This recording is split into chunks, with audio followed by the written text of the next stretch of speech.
Human brain इंसानी शरीर का सबसे ताकतवर अंग। पर क्या होगा अगर ये आपके खिलाफ काम करना शुरू कर दे? और कहीं ना कहीं ये करता भी है।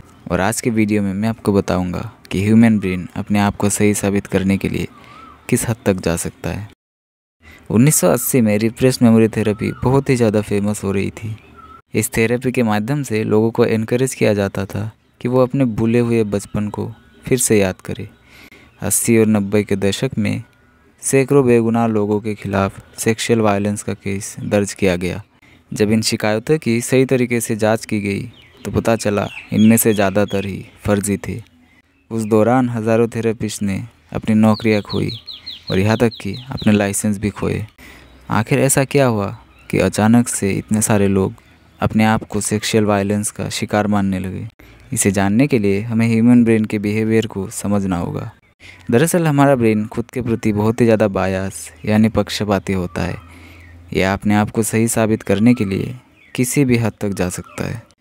ब्रेन जब इन्फॉर्मेशन प्रोसेस कर रहा होता है तो उसका पहला प्रायोरिटी होता है कि चीज़ों को इस तरह से समझाए कि हमारे पास्ट और प्रेजेंट के एक्सपीरियंसेस एक दूसरे से मैच हो जाए।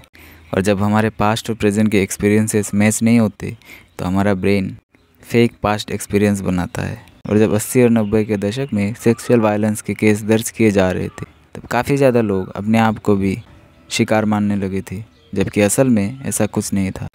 आखिर में रिप्रेस्ड मेमोरी थ्योरी बुरी तरीके से फेल हुई और इसको फॉल्स मेमोरी सिंड्रोम थेरेपी का नाम दे दिया गया।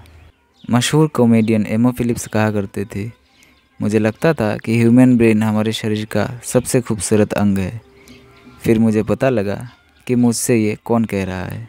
आखिर इन सब का सलूशन क्या है? आंसर है अनसर्टिनिटी यानी अनिश्चितता। अनिश्चितता ही ग्रोथ और प्रोग्रेस की जड़ है। बस ऐसा सोचे कि हमें पता नहीं कि कोई हमें प्यार करता है कि नहीं, हमें पता नहीं कि हम दिखने में आकर्षक है या नहीं, हमें पता नहीं कि हम लाइफ में कितने कामयाब होंगे। चीज़ों को बिना एक्सपीरियंस किए ही उनके बारे में कोई ओपिनियन नहीं देना चाहिए। अपने आप को हमेशा नई चीज़ें सीखने के लिए तैयार रखें। फिज़िक्स में कहते हैं एक रिलैक्स्ड बॉडी इलास्टिक की तरह होता है जो अपने आप में बहुत ही ज़्यादा एनर्जी स्टोर करके रखता है। अपने आप को हमेशा नई चीज़ें एक्सपीरियंस करने और नई चीज़ें सीखने के लिए तैयार रखना चाहिए। आजकल पॉजिटिव थिंकिंग का बहुत ही ज़्यादा ट्रेंड चल रहा है।